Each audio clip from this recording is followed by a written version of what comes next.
There's something here. Oh, gap in the floor. What the hell? A sheet of paper. The insurance policy for Robinson's machine. A significant sum.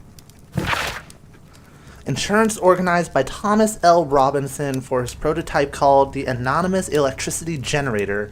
This policy partially covers the loss of the prototype up to 50% of its value. Maximum cover amount £15,000. Insurance duration 1 year renewable. So we found an insurance policy for an anonymous electricity generator. But why was it stashed here inside the station manager's room? Don't touch anything, please. Yeah, too late about that, buddy. Alright, we're not talking to you two yet because I want to be completely prepared.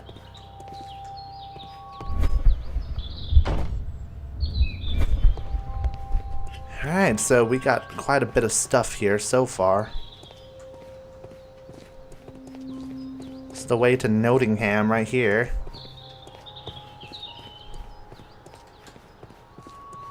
Check this out. It feels almost kind of creepier to do this in first person. Like, I feel like there's going to be something that jumps out at me.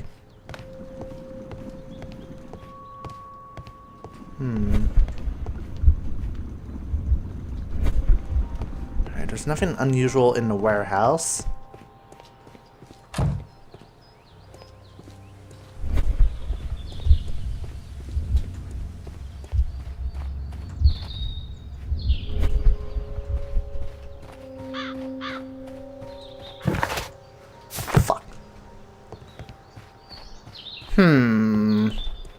Alright, I guess we'll go this way then.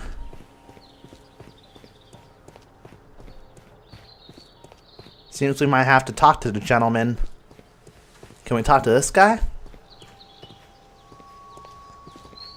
No, he's just there for scenery and aesthetics.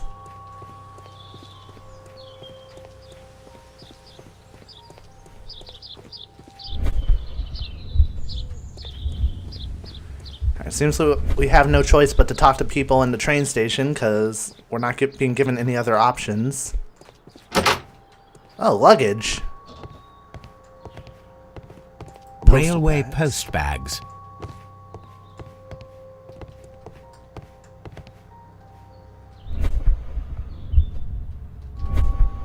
Nothing.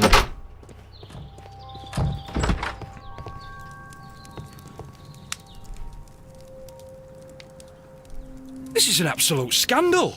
It's always the same with these rail companies. No respect for the customer. Alright, who the hell are you? I can tell. Married, rough skin. Work clothes. So he's probably just getting home from work or going to work. No, at 12 he would be getting home, I would assume. A cheap ticket. Married. And rough skin. Alright, what happened? Please calm down, sir. What is your concern? Concern? What is my concern? I'll tell you what my concern is. Last night I were on the train as usual with my colleague, heading home. Then along came this ridiculous ticket inspector, who started arguing that our tickets were invalid. He made us get off the train, and he was extremely rude about it. Huh. If these two were the only ones who were rushed off, if his colleague is Mr. Robinson, maybe the guy who was running the train, or the ticket inspector, maybe there's some sort of conspiracy going on. Were you aboard the train that vanished last night? Yes, I heard that it disappeared. But I don't care because we would have stopped before then anyway. Our tickets were valid and no doubt about it. And then, to top it all, the ticket inspector pushed everyone else out too, except for a bunch of rich. Well, of course their type don't need a ticket. Huh. Okay. Can you recall anything more specific about this fortunate group? Well, yes. They were all foreigners. Spanish-looking toffs with snake eyes. Goodbye, sir. Some foreign folk. By his passenger's hands and clothes, it appears to be a specialized worker. He has no baggage and is alone. He is not traveling, nor on vacation with his wife. He takes the train on a daily basis to get to work and back. In this event, he should be accustomed with the railway and be familiar with the stations and his regular fellow passengers. Ah, well, look at this guy. Doesn't he look smarmy? Dude, the guy's pudgy as hell, too. Look at this. Good day to you, sir. Good day. To whom am I speaking? My name is Sherlock Holmes, and this is... Are you a representative of this damned railway company? Because I have a complaint. We are not from the railway company. We are... Well, in that case, Mr. Shamrock Flomes, please excuse me, but I'm not in the mood for idle chit-chat at the moment. Alright, Dick. You're an ugly motherfucker. Australian hat.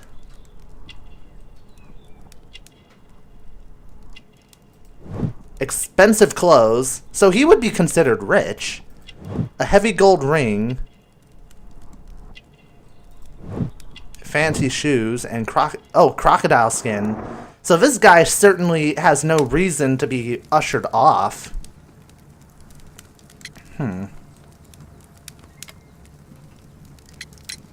You must be Mr. Robinson, is that correct? Yes? I am leading the investigation of the disappearing train. It would help if you could answer my questions. Ah, well, all right.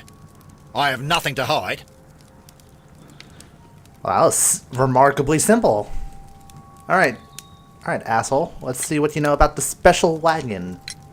I presume it was you who placed the order for the special wagon. Yes. It was to transport my valuable prototype safely to London. My prototype is a revolutionary device. It is capable of producing electricity. I'm a businessman and an engineer. I had already found several potential customers for my invention, but I was very optimistic about the directors' board who were travelling on the train last night. A director's board on the train at the time. Maybe somebody wanted to steal his invention. You mentioned a director's board. Which company do they own? The Chilean Barcazes Company. I had made an appointment with them. Now they are lost, along with the train and my prototype. What do you know about the Barcazes Company? It's a large South American company. They showed a great deal of interest in my prototype, and they seemed wealthy enough to do business with. Interesting. Possible they stole it. This revolutionary machine of yours, was it very valuable? For God's sake, sir, it is priceless. It could change the world we live in, and yet I was selling it for almost nothing. I am a humanitarian, you see. I do not know if I will ever be able to get over this disaster. I cannot believe that it disappeared with that damned train. You were a revolutionary device and you're not looking to make a penny off of it. Your clothes tell me otherwise, that you would go for something that would, you know, benefit your pockets. And just his attitude in general. Mr. Robinson, could you please clarify? Were you traveling alongside your prototype? Yes, I was. But I had to step off the train. And all because of this stupid station master. I received a telegram declaring that an important person, a Mr. Bromsby, wished to see you in the waiting room. I merely informed you of this. Mr. Bromsby is a wealthy gentleman. His interest in my invention was truly unexpected. So yes, of course, I agreed to see him. Unfortunately, he wasn't there. I thought perhaps he might have been delayed, so I chose to wait a while. But despite my requests, the train left the station without me. Absolutely unacceptable. The timetable is strict. We cannot wait any longer. The regulations require the train to be on time. You are an idiot. You will pay for it. I will sue you.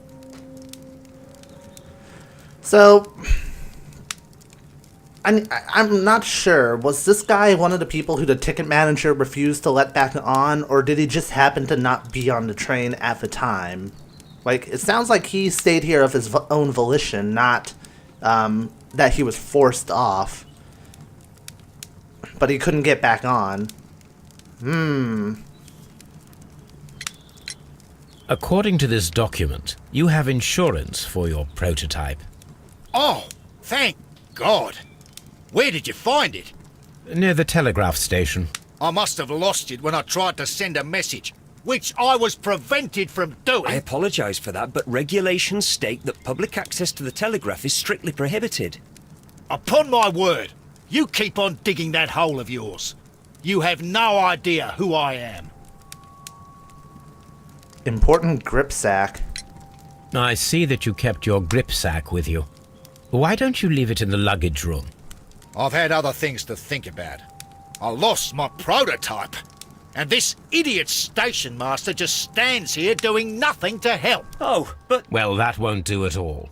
Station master, I believe that the regulations state that any passenger luggage should be taken to the luggage room. I'll do it right away, sir. Sorry, sir. This Robinson is quite a character. We should learn more about him. The ticket inspector forced all the passengers from the train except for the directors of the Barcazes Chilean company. But was this guy really forced off?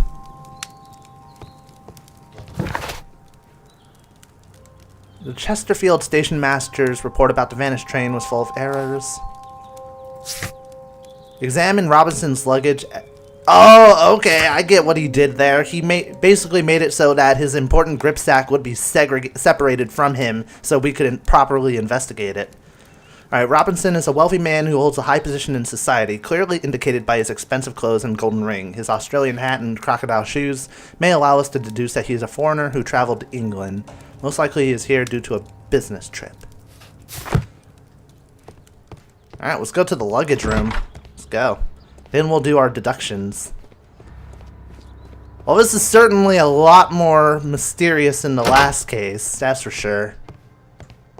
Railway post bags. Alright, let's examine his luggage. This grip sack belongs to Mr. Robinson. I think we should open it, Holmes. This is what they call force majeure. I'll keep watch. Of course. Oh, shit.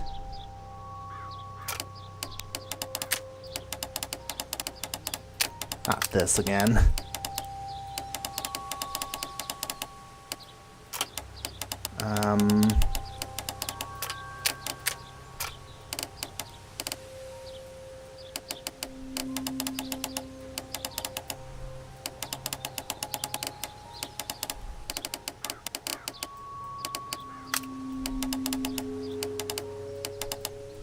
Come on, give me something here.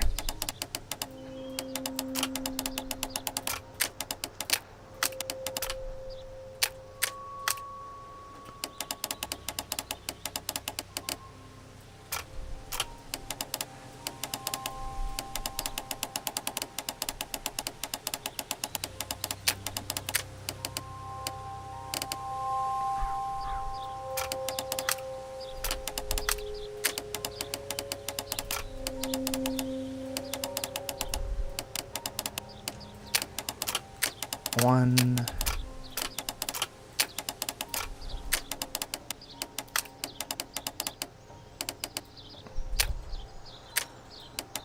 Wait a minute.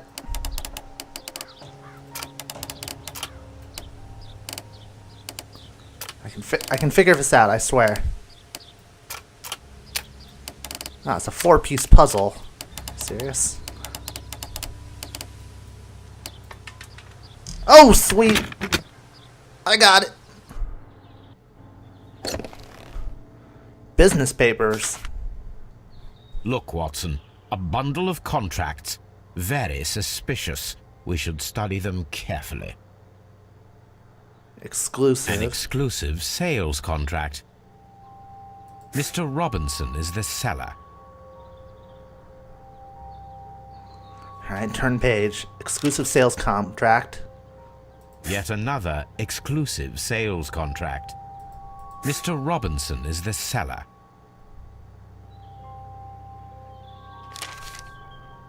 Yet another exclusive sales contract. Mr. Robinson is the seller.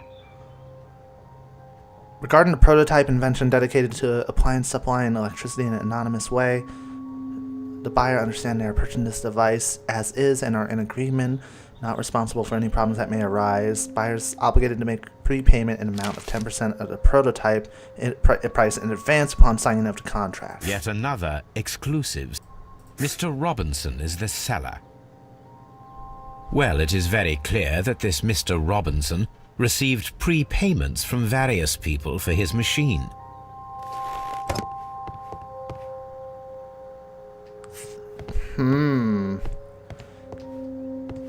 Barely... Revolutionary device, yet barely making a penny from it, huh? Yeah, bullshit.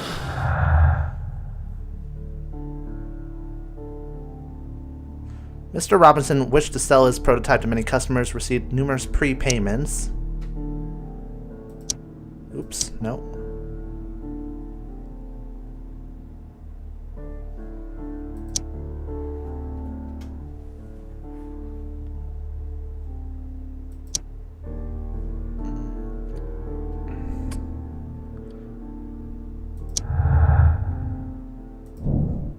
Robinson is a victim. The loss of the machine is a disaster for Mr. Robinson, even though he planned this fraud. He has lost far more than he could gain. The insurance will never cover the total cost of the prototype.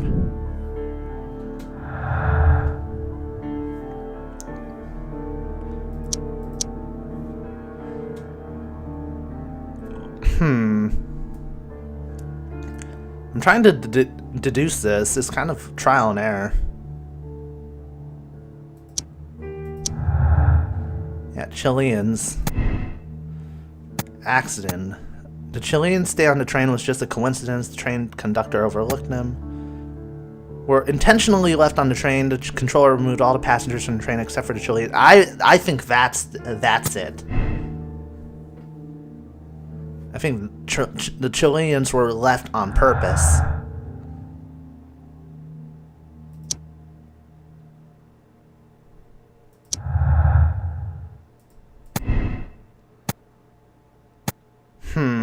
The loss of the prototype will bring a lot of easy money to Mr. Robinson thanks to the insurance.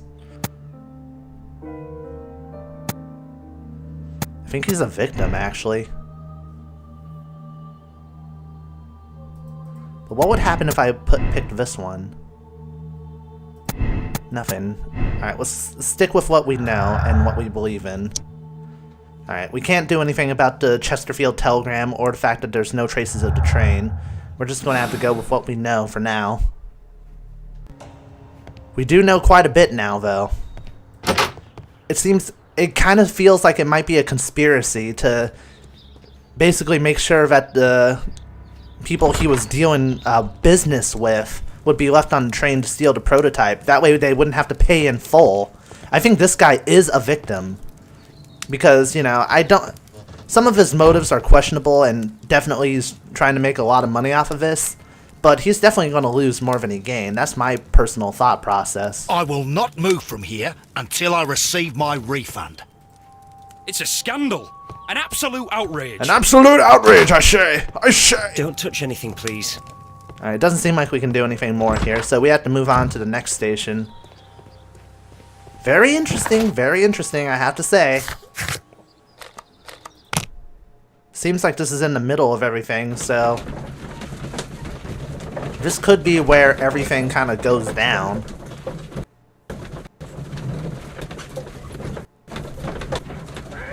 So far, we have a pretty good idea of the events so far.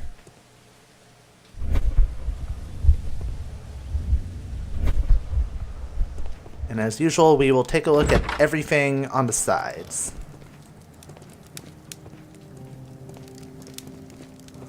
I just have to say, this game is breathtaking. This game is just absolutely gorgeous. I mean, when you look at, like, next-gen graphics, These are just stunning. I'm sorry if I keep kind of geeking out about the graphical quality, but I don't know, just when you see something like this, it's just very beautiful. A fishing advertisement. This bin is full of empty bottles. Full of empty bottles, and we saw an empty bottle on the train, so... Locked. Blasphemy. Oh, this is the storage unit. Is there any way into said storage unit?